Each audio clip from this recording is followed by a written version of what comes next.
When I was achieving something, I thought I was doing nothing, but when I was doing nothing, I thought I was achieving something.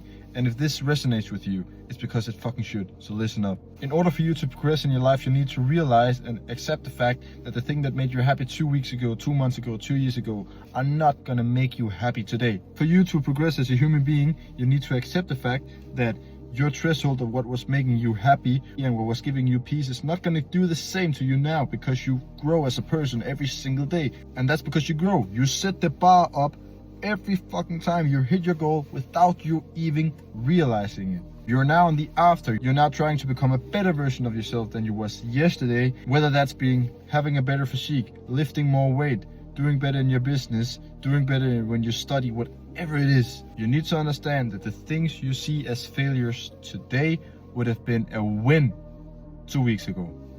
With that being said, if you struggle to gain this type of mindset, if you struggle to achieve your dream physique, achieve your full potential, DM me the word action and I'll reach out to you, because I help men sharpen their mind and build their dream physiques. So if that's you, DM me the word action and let's get to work.